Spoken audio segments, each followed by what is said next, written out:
Pagresolba ng Philippine National Police laban sa ilegal na droga ay epektibo at wala raw naging mga kaso o insidente ng pagpaslang. Yan ang naging pahayag ho ng Interior Secretary na si John Vic Rimulya. May karagdagan pang update si Bombo Bea Pinisa.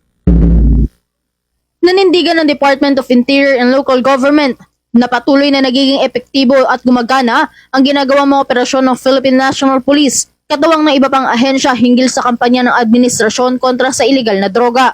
Ito ay matapos na maaresto ng mga otoridad ang 4 na personalidad na siyang kinabibilangan ng 2 Chinese nationals at 2 Pinoy na siya namang sangkot sa pagkakasabat ng halos 1 toneladang floating shabu sa Occidental Mindoro kamakailan lamang.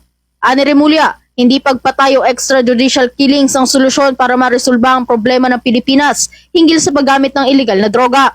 Anya, hindi pumapatay ang administrasyon, ngunit dahil sa whole of a nation approach ng mga ahensya, ay mabisa at epektibong nasusugpo ang mga iligal na operasyon nito sa loob ng bansa. Hindi anya suportado ng pamahalaan ang extrajudicial killings approach at naniniwala rin si Rimulya na hindi magpoprogreso bilang bansa ang Pilipinas kung pagpatay ang sagot sa mga krimen. Dapat anya itong dumaan sa tama at legal na proseso. There is a direct effect for interdiction. We managed to wage this campaign against drugs without killing anyone. Hindi tayo pumapatay ng tao, pero nare-resolve natin unti-unti ang problema sa droga. So what are our efforts? On a whole of nation approach, kasama lahat ng uniformed personnel at saka yung mga civilians katulad ng PDEA, we are solving the drug problem. It is not solved. Hindi naman siya 100% solved. But we are on our way. This administration is against EJK. We respect human rights.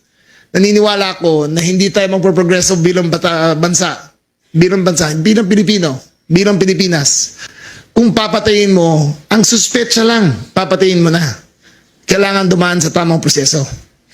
Muli namang ipapasilip o ipaparevisit ni Rimulya ang dating listahan ng mga drug-infested barangay sa bansa upang matukoy pa ang iba pang mga operasyon ng iligal na droga. Inaasahan naman na ito ay umpisahan pa sa susunod na linggo sa pangungunayan ng Philippine Drug Enforcement Agency at maging ng pambansang pulisya. Ani pa ni Rimulya kung noong taong 2022 ay pawang mga bunga ng pamumulitika ang mga naging bahagi ng listahan, ngayon ay nakatakda namang tukuyin ng mga otoridad ang mga tunay na distributors at mga gumagamit ng illegal na droga. Nag-usap lang kami ng PDEA at the Chief PNP. It's about time that we revisit the list ng mga drug-infested barangays. We will do so immediately next week. Umpisa na namin ang revisiting ng list na yan. Yung dating listahan kasi nung pre-2022 ay political in nature eh. Ngayon talaga, we're going after the real distributors and the real users. Samantala, hinihinala naman ngayon ng Department of Interior and Local Government, ng Philippine National Police at maging ng Philippine Drug Enforcement Agency na posibleng isang malaking international syndicate ang nasa likod ng mga na-recover na shabu sa lalawigan at patuloy na sumasailalim pa sa mga investigasyon upang tuluyan ang matukoy kung sino ang mastermind ng illegal na operasyon nito. Mula dito sa New Manila, Quezon City, ito si Bombo Bea Pinisa and this is Bombo Radio Philippines, the #1 and most trusted source of news and information. Basta Radio.